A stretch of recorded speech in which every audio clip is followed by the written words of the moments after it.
નમસ્કાર દર્શક મિત્રો, હું શીતલ મહેતા ન્યૂઝ ઓફ કચ્છમાં આપનું સ્વાગત છે।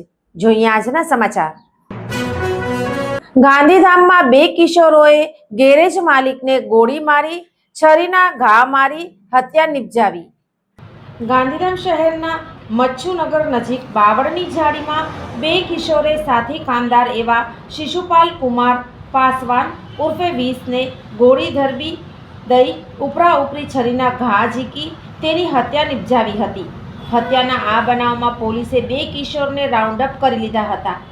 ગાંધીધામના મચ્છુનગરના મારુતિ વેરહાઉસમાં આવેલ ગેરેજમાં શિશુપાલ કુમાર નામનો યુવાન કામ કરતો હતો અને ત્યાં પાસે જ આવેલી ઓરડીમાં એકલો રહેતો હતો। ત્યાં તેની સાથે કામ કરતા મૂળ બિહારના બે કિશોર સાથે તેની ઓછે વધુ કામ કરવા મુદ્દે બોલચાલ થઈ હતી। ત્યારે ત્રણેયને જુદા જુદા પાડવામાં આવ્યા હતા।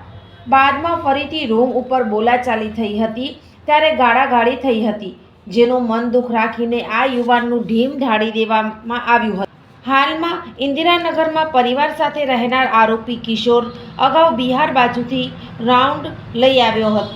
ગોળી લઈ આવ્યો હતો અને પોતે વેલ્ડિંગનું કામ જાણતો હોવાથી તેણે બે પાઇપ વગેરે ફિટ કરી રબર વડે ચલાવી શકાય તેવું બંદૂક જેવું હથિયાર બનાવ્યું હતું। આ ત્રણેય વચ્ચે ઝઘડો થયા બાદ તારીખ 12/12ના બપોરના અરસામાં ત્રણેય સિગરેટ પીવાના બહાને ગેરેજ પાછળ આવેલી બાવળની ઝાડીમાં ગયા હતા।